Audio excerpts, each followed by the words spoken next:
We're back. This is Good Medicine, and this is the second portion of a very informative, educational program that I hope you will be able to draw upon to understand what honor, courage, strength, resilience, patriotism, freedom, what all that really means in our lives, and how you get it, and how you can hang on to it. So I want to kind of start back off again. In the first part of the program, we talked about this Walking for the Fallen USA. Can you talk a little bit about what that journey was like from Everett to the Vietnam Wall? Well, it had both sides of the fence. I mean, there were so many people that were supportive of the effort, and there were so many people that wouldn't give me the time of day. There were places that would, like I was self-supported. Some people would say, well, why did you walk? Why didn't you ride a bike? Why didn't you run? Why didn't you drive? But for me, it was getting a message across and getting in the face of the American people.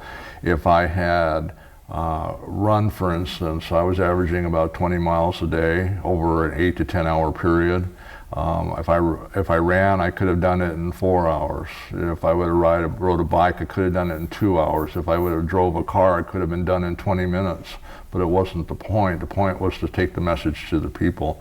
And so to be on the road for that long was what I had to do. And it was interesting being out there. I met a lot of people. When you're walking along and you're looking at I guess in all, it's a great way to see the country. Because when you're gonna be out there, you're gonna see it. And if there's a butte or a mountain you can see in the distance, you're gonna see that sometimes for days before you get there. And it's a really kind of a cool feeling. And then meeting the people up close and personal. I think one of the coolest things about it is that we raised a little over $42,000 with the walk. And the thing is I don't like to ask people for anything. I'm not one to have my hand out. And the neat thing about it is the people that donate, I didn't have to do anything except walk. That was it. I didn't do nothing but walk. And the people are the ones that are the heroes here. They're the ones that donated to the cause. But when they donated, they're the ones that had to go to our website and hit the donate button. They're the ones that had to get the address and mail their check in. They're the ones that had to come out and find me on the highway and make their donations out there. I wasn't standing in front of Walmart with a sign that said, we'll walk for food. And, And that was the cool thing about it, is that every one of those persons, they were called to donate. They were the ones that made the difference. And they're the ones that had to work for their money. They worked, they earned their money, and then they felt compelled to donate it to this cause, which was, they're the heroes. I just walked. Tell me a little bit, James, we were talking before we started the program here, and you were talking about, I kind of threw out this 1,000-yard stare that we do see, and when we see it, we recognize it. What is your perspective on what that 1,000-yard stare is all about, and especially with our returning veterans? I was telling Sergeant Chuck Lewis here, I was like, it's kind of a hard question. Everybody might have their own aspect of how they look at it. I'm sure they do. Everybody will argue a different aspects of the way this happens and stuff. With me, I work at tribal detention over here, and I've had one of the inmates told me that I gave him the 1,000-yard look, 1,000-yard stare.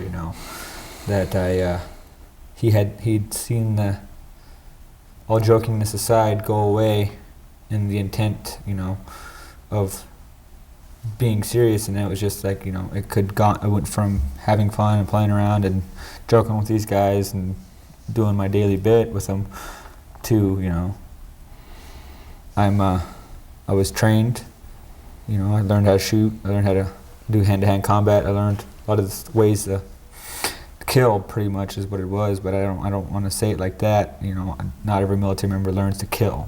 My job was communications. But you do learn, how to defend yourself if it comes down to the point where, if I'm in a firefight and I run into a door and I see a guy in there with an AK, and he's, you know, it's me and him. I know he has a family probably, and he's fighting. That's why they, Taliban are, they consider themselves, or the Al Qaeda consider themselves freedom fighters. They're fighting for their country. They believe that we're wrong, you know. And I hate to say that we believe that they're wrong. Well, you know, but at the same time, it's the intent to, you know, it's the intent to maybe to, I don't know how to answer that, honestly. It's like the intent to kill almost, but not really. It's more or less like, you know, it got serious pretty much, is just what it is for me, I guess. I don't know how to say it. Well, can I ask you, post-trauma stress disorder, that's a word that is pretty huge out here today. Do you think that the experience from your military careers, when you came back, that had a negative impact that probably stays with you? I mean, I'm not really sure what the whole PTSD, I know it's post-trauma stress disorders, but I'm not really sure how that plays into life on your return. Well, it's about trauma, you know, and I mean, we talk about PTSD with the military because of combat and the trauma that you see, you feel, you contribute to. But at the same time, you know, PTSD goes further than that. It goes in to look at the women that are raped, or like in the case of where those young girls, they were held captive for 10 years or more in somebody's basement, you know, and I mean, they didn't suffer from combat, but at the same time, they suffered. And so it's an experience that deals with trauma, and sometimes people deal with it better than others, you know. It's a matter of like, it's like pain, you know, like when you train physically to run marathons or something, you push yourself to a threshold of pain, and it's higher usually than the average person that doesn't do anything, you know. But at the same time, people have different levels of how they deal with it. And you know, you talked about 1,000-yard stare, and you know, a lot of times it comes right down to, okay, I'm just going to block everything else out. Nothing else matters. You know, it does just focus on what is at hand. Because James commented that we want to come home. We all want to come home. You know, and in some cases, I don't know, I kind of wonder if PTSD isn't more prevalent with today's generation than it was with my generation. I mean, they suffered it, and World War II, they called it shell shock, and World War I, they had their own name for it, but everybody has suffered from it. But sometimes I wonder, you know, is it more prevalent today than it was back in the day? Well, one thing that is more prevalent is that suicide rates among veterans is extremely high. Yeah. What are your thoughts on that? And I know, you know, everybody has a different perspective, different idea. There's different stats depending on the reporting sources that you're getting the information from. Why do you think suicide rates are so high? Well, I have my own theory on that, and I don't know if people would like it or not, but it's how I feel, is that today we raise a generation of young men and women to not have to deal with stress or deal with conflict. Everybody is, you know, life is fair. Everybody is a winner. In schools, they have programs like No Child Left Behind, you know, and I'm not a fan of it. I mean, when it comes right down to it, because the way I see it is that No Child Left Behind, they're gonna hold some people back from really achieving something so that they can bring some people up ahead to catch up. So we keep everybody in the same circle, kind of like competing in sports. You know, whether you win or you lose, everybody gets a ribbon. You know, well, there are winners and there are losers, and the thing is that you can protect them as children, but when they hit 12th grade, they graduate from high school, they go out into the real world, and the real world doesn't really care. You know, it's pay for performance. If you're in a combat situation, it doesn't distinguish if the person next to you dies. It's luck of the draw, you know. And when you think about it, it's like when the person next to you might have died, and you're sitting there saying, well, wait a minute, that's not fair. No, it's not fair. Why did he die? Why didn't I die? You know, or why didn't we both die? Or why didn't we both come home? You know, I mean, that's the real world. And then, in a lot of ways, with the things that we have on TV and we have in the way of video games, you know, it's like, oh, well, you know, I've seen some of the video games that deal with war, and they're very graphic. Yeah. But the reality of those games is that whether you win or lose, you have a reset to start the game over. In real life, you don't have a reset. If you die, it's like, for me, walking to the wall. I mean, that was the point, just to go to the Vietnam Wall. I had never seen it before. I've been to traveling walls, but I've never seen the real wall. But I have friends whose names are on that wall. And that was over 40 years ago, almost 44 years ago. And the thing about those names is that in that 44 years, I had time to get an education, to have a career, to be married and raise a family that friends of mine didn't get. They didn't get that opportunity. And, you know, life isn't fair. Why was I lucky? Oh, you know, and why weren't they? You know, and so now I look at it as these young men and women come back, and I wish that, you know, I look at the Iraq and Afghanistan war as a parent, because my children are the same age as James. But at the same time, I wish I could go back and ask my parents, okay, what did you see when we came back? You know, and unfortunately they both passed away, and I can't do that. But, you know, what did they see? You know, we had our share of problems. A few years ago, at a Marine Corps ball, a Marine was asked to be a guest speaker and talk on Vietnam. And he talked on it, and after it was all over, he took questions, and one of the persons that asked him, he says, well, when was the last time you were in country? And they were kind of expecting an answer like, well, I was there from 68 to 69 or 71 to 72, but his answer was last night. You know, the last time he was in country was last night, because he can do so much during the day to change his focus, change that thought, you know, and keep him busy. But when you go to bed at night, there's, you know, you dream, and your mind is working more than your body.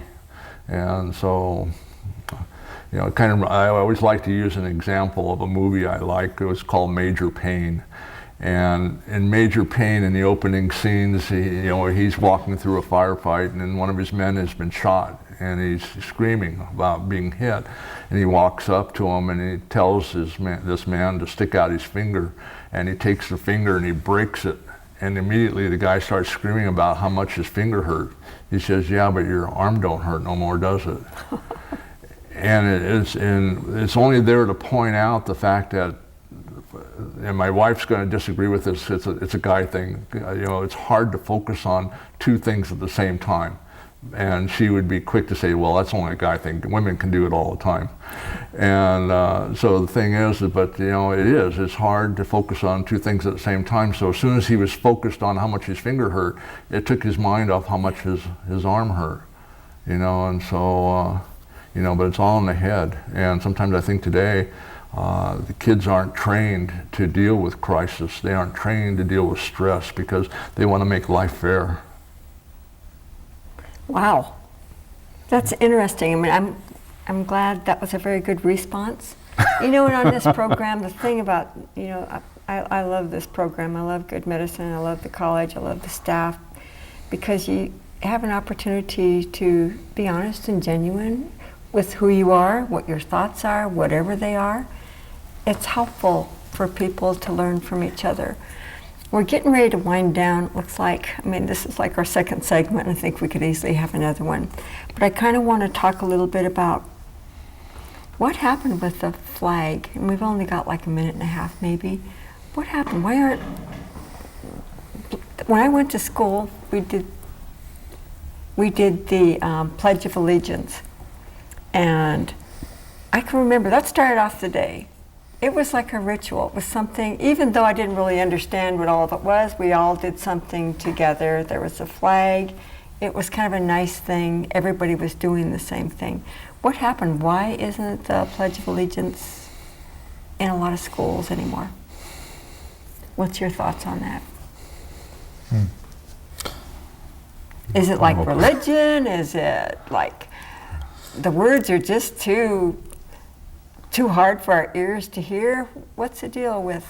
I honestly don't know. I used to say it in school too until right after I passed up. I think it was about 6th grade, a few years back for me. You know, that's when they last stopped saying it, because it was I don't know. I guess It just kind of stopped. There's a question mark in my mind. It's like, why aren't we doing this? Now you can go to you can go to games, you know, on TV, you know, before every Lakers game or every whatever. It's always there. But yet in our schools, that fundamental education that starts really young, and being able to understand the meaning behind freedom, even how many stripes are on the flag. How many stripes are on the flag? 13. Audience, yeah. How many stars are on the flag? 50. You know, I've asked people this ever since Blue Bay. My husband did get it, bless his heart. But it's like, it's something we forget. This is really easy to forget. And there's a lot of significance, symbolic significance as well as life significance that is in that flag that we see flying all the time. So that's kind of always been a thorn in my side as to why this all stopped. How many red ones? How many red? Stripes. How many? That's my question. Oh, well, you no, there were 7. And there were 6 white ones. And, See, I did not know that. you know, and what does the red represent? Tell us. The blood shed by our warriors for our country. The blood shed by our warriors for our country. And it could be the Revolutionary War where the patriots stood up, and probably where it actually started was back then, because that's where the flag was, Betsy Ross and George Washington and all that, but during the Revolutionary War. But the red is for the blood shed. The white is hope, is purity. You know, you have the blue, which is perseverance. And of course, you have the white stars, which represent the number of states in our union. But it is interesting how you fly the flag. When you fly it horizontally, and when you fly it vertically, how should it be positioned? Can you fly it upside down? Can you fly it at night? You know, what does that mean? You know, when you burn it, you know, is it disrespectful, or is it a form of retirement or disposal? You know, so there's so much about the flag, and yet it's interesting to me because I go around and I give presentations on flag etiquette, and in Montana, the state education, the Board of Education, decided at some point that the Pledge of Allegiance was only going to be required up through 6th grade. And then after 6th grade, it becomes optional. And I gave this presentation to a club in Kalispell, and after the meeting, I had a gentleman walk up to me. He introduced himself as a Navy captain. Now, a Navy captain is pretty high up the food chain, and he told me that his wife was a principal at one of the local high schools in Kalispell. And he says the reason why the kids don't say the Pledge of Allegiance today is because the kids today are busier than we were when we were in school. Now, I find it kind of hard to believe that they can't take 15 seconds out of their day to say the Pledge of Allegiance. I had a teacher stop me in North Carolina and ask me, she said, "Are you a veteran?" I said, "Yes." And she says, "I have students that won't stand for the Pledge of Allegiance. Could you come talk to my kids?" And I had a PowerPoint presentation, and Tommy Parker is one of the slides on my PowerPoint presentation. And the first thing was, I walk in her classroom that next morning, and I look around and I say, "Where's your flag at?" She says, "Well, we don't have a flag." And I said, "Well, why not?" And she says, "Well, none of the classrooms have flags in them." And I said, "So you're expecting the kids to stand and say the Pledge of Allegiance to a flag that you don't have?" And it just baffled me, you know. And again, just like that Navy captain, I don't know how to argue that point, but at the same time, I gave my presentation to their kids and I said, you know, I understand that some of you won't stand to say the Pledge of Allegiance, but I want you to meet Tommy Parker. Here's a slide of Tommy Parker. He's from my hometown in Ronan, Montana, and he can't stand anymore in the way you can because he defended that right. And, you know, and so, you know, you wonder, like, what are they thinking? And that particular day I was at that particular school, there were over 300 kids in that 7th and 8th grade school, and every child was given their own electronic tablet. And an electronic tablet costs what, $200, $300, $400, and yet they can't afford a $15 flag for their classroom. You know, these kind of things, they baffle me. And like in Illinois, there are schools there that won't say the pledge or won't sing the national anthem because they find the words too volatile. Which words? The rocket's red glare? You know, that's what I wonder, you know. Bombs bursting in there, and yet on the 4th of July, we have heavy artillery in the sky. Yeah, but they won't use the national anthem anymore, you know. And is it, when they say the pledge is the issue about pledging allegiance to a flag? I mean, when you look at our history, the flag has led our country's warriors into battle constantly. I mean, from the days of the Revolutionary War to Mount Suribachi and Iwo Jima, which is, as a Marine, the flag raising on Mount Suribachi is one of our historic symbols, you know, and it comes right here to home in the sense that we had Louis Charlot, who was one of the first, was a Marine that helped raise the first flag.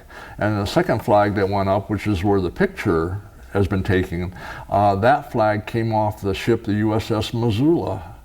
And so it's like, it's amazing how many people don't even know that, you know, and you know, and it's just amazing. But you know, when you think about that flag raising was so important to those 6 men, both times. The flag raising was so important to the men on the ground down at the bottom of Iwo Jima. I mean, when you think about, you know, death, Iraq, Afghanistan, since 2002 or 3 or whatever it was we first went there, we've lost 7,000, almost 7,000 young men and women over a little over 10 years, 12 years, 13 years. But at the same time, we lost 7,000 young men on the island of Iwo Jima in 30 days. 30 days we lost 7,000 young men, young warriors. And it's just incredible that we would turn our back on the symbols that our country was founded on. You know, flag, our eagle, the national anthem. I mean, you hear some of the ones they ask to come sing the national anthem, and they just butcher it. You know, in my opinion. Mm-hmm. But that's as a warrior, you know, because we defended that. James and I, we stood up, we stepped up to defend that in our country.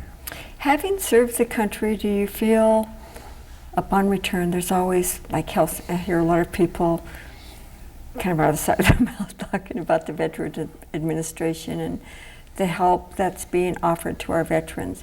I just want to share a real quick story with you. My ex-husband was a military man. I come from a Navy family. But my ex-husband was an Army man. When he died, I was really, probably the most shocking thing, he was 20 years in the military. Retired at 37, so he was young when he went in. He was young when he retired. When he retired, you know, we was doing all the military stuff, trying to figure out, well, what was he, what are some of the benefits that he's entitled to? $255 is all that could go forward to help with the burial expenses. That was so shocking to me, and it's still, you know, crystal clear in my head and gets read every now and then when I think about $255 for 20 years service, 3 tours of Vietnam, and $255. I mean, I'll never probably recover from that. It was kind of traumatizing. That thought is just traumatizing. But I do understand now that maybe there are better, they really are trying to improve some of the veteran services for the needs of our returning veterans. What's your take on that? That's pretty sad. That's I don't know how to answer that. That's I mean, I deal with the VA. I try not to deal with them as much as I can because they just a pain in the butt sometimes. But it's bad. I mean, it's like the whole funding for the VA is just like, well, it's not important. They don't really need the money, I guess, is what the people are trying to say. But now they're trying to change it to where, well, these guys kind of do need it. They've done a lot more for our country than some people that are flipping burgers at McDonald's have, and they're getting better benefits than our veterans are and our active duty members. And it's just depressing. I served. I did my 4 years and I got out and came home. And there's kind of a disappointment, I guess. That's what it is. It's a disappointment to us. And I don't know if you want to add on to that for me.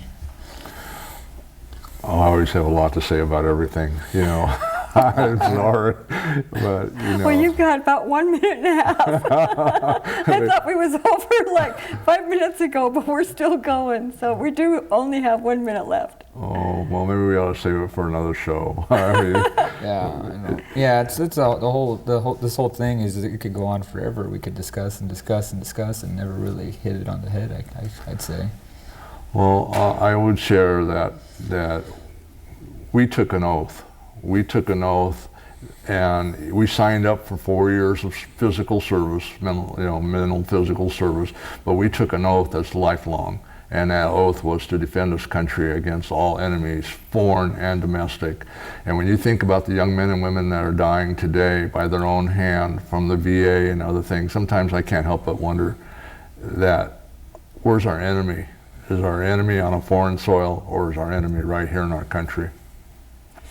The one thing that I would like to say to our audience out there is, when you see a veteran, I'm really grateful. There's a lot that we've learned today from these two gentlemen. Don't be afraid to walk up to a soldier. If they're in uniform or you know that they're a soldier, don't be afraid to walk up and thank them for serving our country. They answered the call of duty. We should all have that in our minds. If we're called to defend our country, we should all want to do that. Thank you both so much for joining us on Good Medicine. You're welcome. Thank you for having Thank us. you. And I can say that it's still an honor for both of us to serve our country. Oh yeah, it's a big honor. Thank you. Thank you.